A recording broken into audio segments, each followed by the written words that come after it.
Assalamualaikum warahmatullahi wabarakatuh. Yang terhormat Ibu Dewi Kartikasari selaku dosen pembimbing pada mata kuliah pengantar pendidikan.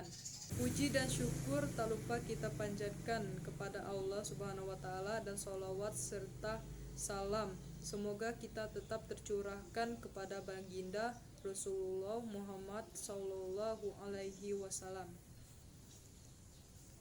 Adapun topik yang akan kita bicarakan mengenai diskusi kali ini yaitu tentang pendidikan formal, pendidikan non-formal, dan pendidikan informal serta contoh-contohnya. Saya Hardianti Nopitasari selaku moderator yang akan membimbing jalan pada penyampaian materi kali ini. Sebelumnya saya akan memperkenalkan nama-nama kelompok 7 ini. 1. Riki Susanto, 2. Putu Juniarto, 3. Tegar Widianto, 4. Dandi Ariwijaya. Pendidikan formal akan disampaikan oleh Riki Susanto. Kepada Riki Susanto dipersilakan. Assalamualaikum warahmatullahi wabarakatuh. Perkenalkan, nama saya Riki Susanto, NIM 2020151092 dari kelompok 7 kelas 1C. Saya akan menjelaskan tentang pendidikan formal. Pendidikan formal adalah bentuk pembelajaran yang terstruktur dan sistematis. Artinya pendidikan dengan standar tertentu yang diberikan oleh guru yang terlatih kepada peserta didik untuk memastikan pembelajaran formal terstandarisasi dalam semua lembaga pembelajaran seperti sekolah dan perguruan tinggi. Maka pendidikan formal di suatu negara diatur oleh organisasi. Pendidikan formal berbasis ruang kelas, artinya segala sesuatu yang dipelajari siswa berasal dari buku dan materi pendidikan lainnya dengan tujuan mendidik siswa. Semua guru terdidik dan mendapat izin untuk mengajar peserta didik. Pembelajaran formal adalah proses pendidikan yang disengaja dan biasanya diberikan oleh guru yang terdidik dan terlatih dengan cara secara sistematis di dalam sekolah, pendidikan tinggi atau universitas.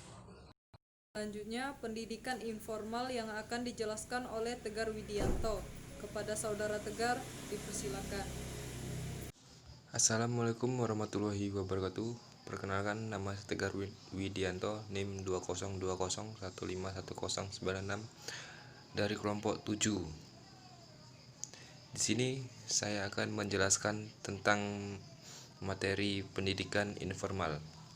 Pendidikan informal, pendidikan yang berguna sebagai tumbuh secara mental dan fisik di lingkungan keluarga dan masyarakat dan untuk membentuk kepribadian anak menggunakan metode target dengan berdasarkan pada kebutuhan, keterampilan, dan perkembangan anak.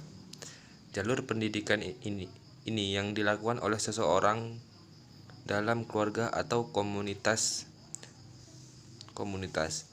Kegiatan pembelajaran dilakukan secara mandiri. Tak satu pun ini adalah mediator. Dalam pembahasan kali ini, kami akan menjelaskan secara lengkap dan jelas yakni mengenai pendidikan informal. Apa itu informal? Pengertian pendidikan informal merupakan jalur pendidikan di keluarga dan di lingkungan di mana dalam suatu kegiatan belajar dilakukan secara independen satu sama lain.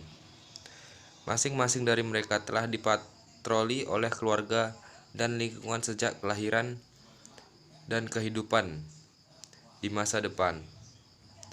Pendidikan jalanan akan menjadi bentuk dasar dari karakter, kebiasaan, dan perilaku orang.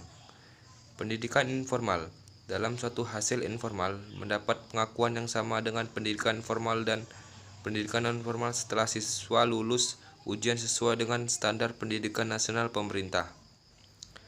Sekian dari saya akhiri. Wassalamualaikum warahmatullahi wabarakatuh. Pendidikan non-formal akan disampaikan oleh Putu Juniarto. Kepada Putu dipersilakan. Sini saya akan menjelaskan pendidikan non-formal. Pendidikan non-formal adalah jalur pendidikan di luar pendidikan formal yang dapat dilaksanakan secara terstruktur dan berjenjang. Hasil pendidikan non-formal dapat dihargai setara dengan hasil program pendidikan formal setelah melalui proses penilaian penyetaraan oleh lembaga yang ditunjukkan oleh pemerintah atau pemerintah daerah dengan mengacu pada standar nasional pendidikan.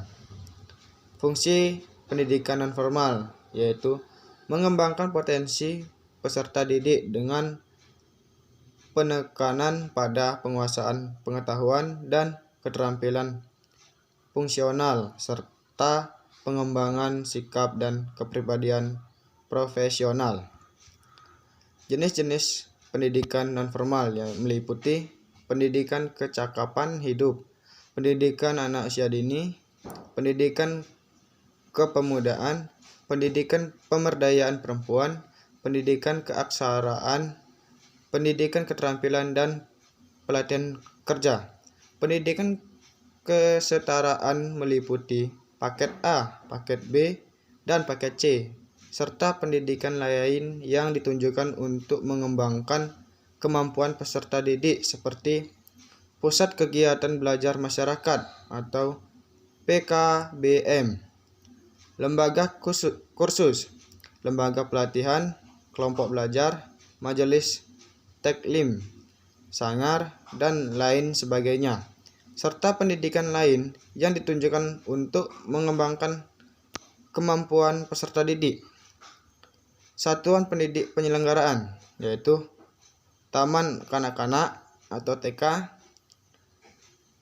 Raudatul Atfal atau RA, Taman Pendidikan Al-Quran, Kelompok Belajar atau KB, Taman Bermain Anak atau TBA, lembaga kursus, sanggar, lembaga pelatihan, kelompok belajar, pusat kegiatan belajar masyarakat, dan majelis taklim. Kursus dan pelatih diselenggarakan bagi masyarakat yang memerlukan bekal pengetahuan, keterampilan, kecakapan hidup, dan sikap untuk mengembangkan diri, mengembangkan potensi, bekerja, usaha mandiri, dan melanjutkan pendidikan ke jenjang yang lebih.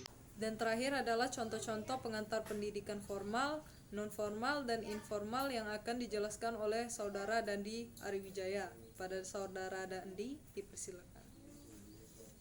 Nama saya Dandi Ariwijaya dari kelompok 7. Di sini saya akan memberikan contoh-contoh tentang pendidikan formal, non-formal, dan informal. Contoh dari pendidikan formal adalah SD, SMP, SMA, SMK, atau dan universitas dan lain sebagainya.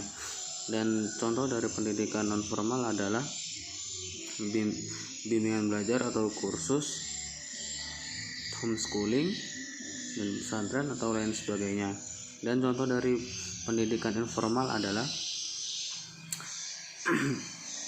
partai politik, pengajian, taman pendidikan Al-Quran atau TPA, keluarga, masyarakat, atau lain sebagainya. Demikian penyampaian video dari kelompok kami. Saya selaku moderator mengucapkan mohon maaf bila ada kesalahan kata pada video kami dan penyampaian materi. Wassalamualaikum warahmatullahi wabarakatuh.